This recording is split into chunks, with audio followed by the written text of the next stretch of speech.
حياك الله اختنا زينة، تفضلي. السلام عليكم شيخ فراد. وعليكم السلام ورحمة الله. دا أقول لك بصراحة هاي الأحاديث اللي دا ترويها ودا نسمعها أنا أشوفها دا تظل أكثر مما تهدي الشيعة اللي موجودة في كتاب الكافي. أنا دا أقصد شلون يعني؟ يعني هم يدعون أن المهدي صححها. أنا برأيي أقول أنه يجب عليهم أولا أن يثبتوا وجود المهدي قبل أن يصحح الكافي هو. اي طبعا هو ما قالها الكليني ولا ادعاها كما ذكر، قيل انها واحد من علمائهم ذكرها، وكان كتاب الكافي يعرض على الامام صاحب العصر والزمان. لكن في كل حال هل هذا دين؟ انت يا زينة كنت شيعية، نعم. اسالكم بالله، هل مرت عليكم هذه الروايات سابقا؟ أبدا والله يا شيخ، أول مرة دا أسمعها من عندك أصلا. ولذلك يخفون عنكم حقائق هذه الكتب المجوسية عشان يسوقون بين أظهركم هذا الدين باسم أهل البيت، وفي الأخير يوصل المجوس إلى رقاب العرب سنة وشيعة فيسومونهم سوء العذاب. شوفوا الانتخابات العراقية مثال، شوفوا إيران شلون ما تبي العرب يحكمون العراق حتى لو كانوا شيعة، عشان تفهمون الأهداف البعيدة لكتاب الكافي ولكتاب الطوسي، كتب الطوسي وكتب ابن بابوي غيرها. هذه الأهداف، هذه الغاية، هذه النهاية، الوصول إلى أمجاد الفرس المجوس. نعم، يريدون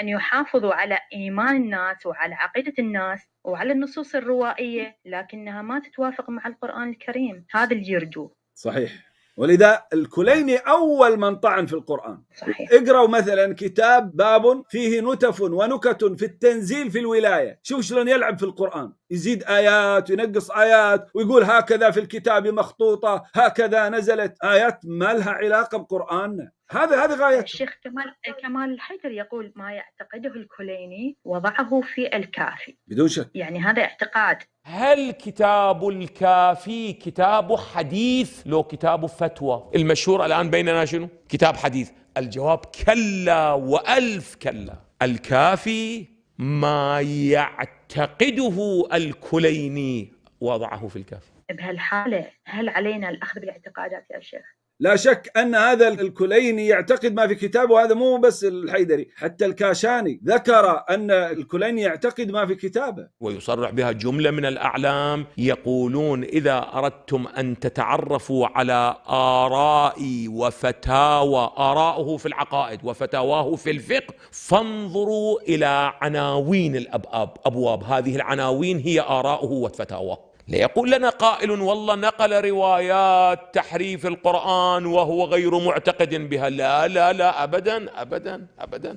وهو أصلا بيّن ذلك في مقدمة الكتاب الكليني نفسه، أن سيأتي بالروايات الصحيحة والتي عليها العمل. شهادة الكليني التفتوا يقول ويأخذ منه من يريد علم الدين. مولانا هذا كتاب حديث. يقول لا، من قال لك كتاب حديث؟ إذا كان كتاب حديث يمكن أن يأخذ منه علم الدين؟ هذا لابد أن يعطى للمتخصص والعمل به بالآثار الصحيحة عن الصادقين عليهم السلام. إذن هو دا يكتب بالكتاب ويشهد أن كل ما ورد فيه فهي ماذا؟ آثار صحيحة. هذا التزم به الكليني. القضية محمد عليه الصلاة والسلام ترى يدورون حوله، والله أن قضيتهم رسول الله عليه الصلاة والسلام ودينه. شوفوا ضاربين اللي حواليك كلهم، تقول له سنتي يقول لك لا عترتي، ممشين السنة تماما، كأنما جاء الرسول بس عشان يعلم علي بن أبي طالب، ما علم الأمة ولا نشر دين ولا نقلوه أصحابه. اللي أمرهم هو صلى الله عليه وسلم أن ينشروا. أرسل معاذ إلى اليمن ومصعب إلى المدينة، وأرسل البعوث وأرسل المراسيل، وبين أن أعلم الأمة بالحلال والحرام معاذ بن جبل، وأفرضهم زيد، وأقرأهم أبي، وغير ذلك. بين صلى الله عليه وسلم أشد البيان. لا لا لا لا، ذولي ما يبونه، يطعنون في زوجاته، يطعنون في أصحابه، يطعنون في كتاب الله الذي نزل عليه. الهدف محمد عليه الصلاة والسلام، بناته ينكرونهن إلا فاطمة، وفاطمة يطعنوا فيها بعد، قالوا دين أهل البيت. والله أنه مضحوك عليكم يا شيعة، دين مجوسي يريدون الوصول إلى أمجادهم عبر عباءة أهل البيت لا أكثر،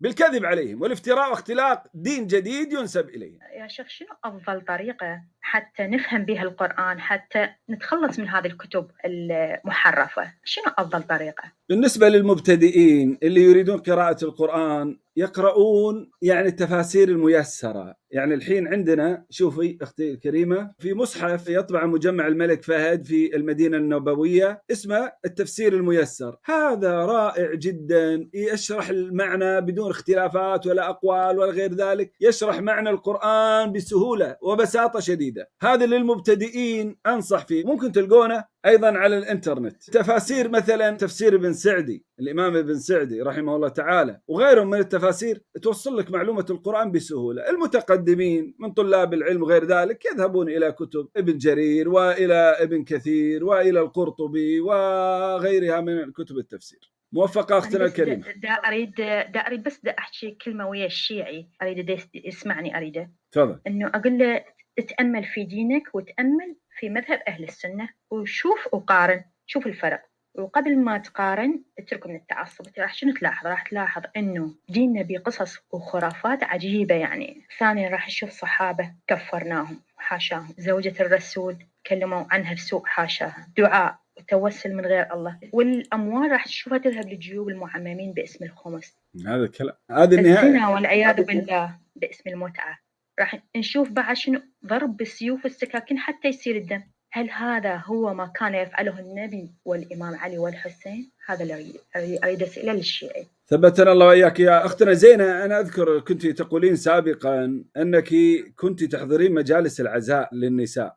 نعم، مرتين. في هذه المرتين ممكن تصفين ما يجري على يد الملاية واللي حواليها شنو كانوا يسوون؟ والله يا الشيخ شوف، الملاية تقرأ لهم وتخليهم يلطمون على وجههم، أكو بيهم يصير الوجه أحمر يعني، ويلطمن على الصدور يعني بصورة قوية. أنا هاي بصراحة ما سويتها، لأن هو أصلا والدي ما يقبل نروح لهيك مكانات يعني بصراحة. أي ولا نلبس أسود يعني، بحيث الناس كانوا يسمونا إحنا السنة، كنا معروفين بمنطقة السنة إحنا. يعني هذا من الأثر متأثرين بأهل السنة؟ أي لا، يعني يقولون أنتوا السنة، أنتوا ما تلبسون أسود، أنتوا ما تلطمون، أنتوا يعني مو مثلنا. يعني الشيعة ما عندهم الطقوس هذه؟ ما عندنا هاي الطقوس يا شيخ، ولا عندنا إحنا ما نصلي على تربة. وإجت أيام إحنا نصوم مع أهل السنة ونفطر معاهم يعني. هذا التيار الشيعي اللي هذا حاله كم نسبتهم أختنا زينة؟ لأن أكثر من واحد شيعي اتصل وقال نفس الكلام. كم نسبتهم في المجتمع الشيعي العراقي؟ يا شيخ هو كانت موجودة بصراحة بعد ما صارت 2003 وبعدها هذه ظهرت. شوف هذه الأشياء ما كنا نعرفها إحنا قبل يعني. أنت بدي تحكيها وأنا متعجبة يعني. معقول أنا كنت على هذا الدين؟ يا سبحان الله والله يعني. بس إن شاء الله أنا دا أدعو الناس يعني، ودا أسوي مشاركات أشوفهم إنه مثل ما تقول دا يحبون يعني يتابعونك وكذا. فأنت يا شيخ مثل كل قوتك أعطي الأدلة والبراهين حتى هم يهتدون إن شاء الله، وحتى يتركون هذا الدين اللي ما أعرف من وين إجانا يا شيخ. اي والله ما تعرفوا من وين اجاكم. شكرا لك.